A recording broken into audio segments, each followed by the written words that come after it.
केरवा के पतावा पे न्योता पे ठवानी न्योता करीना स्वीकार जी।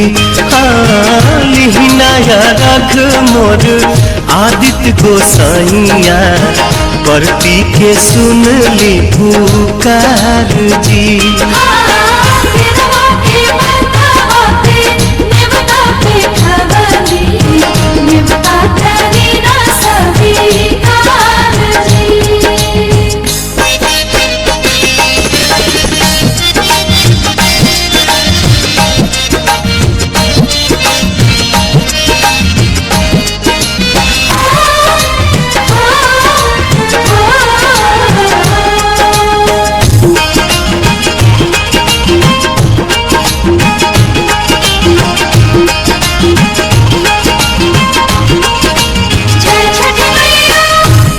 हम अर्घ दुनो बेरा आदित्य तोहे सझिया फजीरे।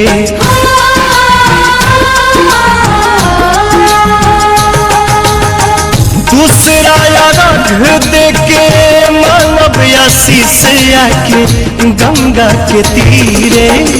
दिन के सहैया रौवे रोग हरैया जी रौवे से जग में जोर जी।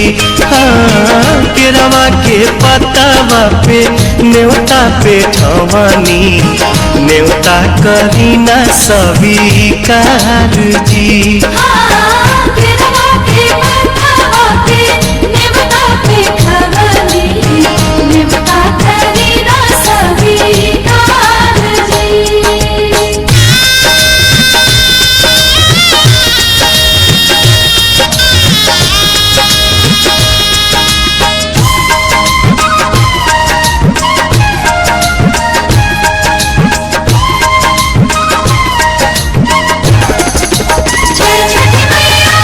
नजरी के कोर से करिले अजोर जग रौवे से जागेला।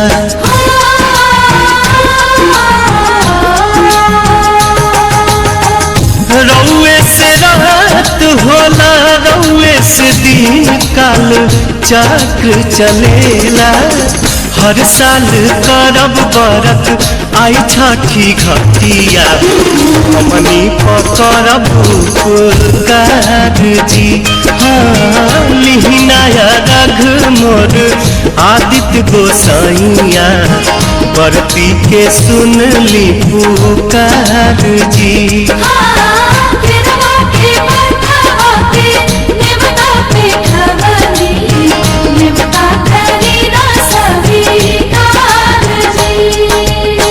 केरवा के पतावा पे न्योता पे ठवानी न्योता करीना स्वीकार जी। हाँ लिहिनाया रघ मोर आदित्य गोसाइया परती के सुन ली पुकार जी।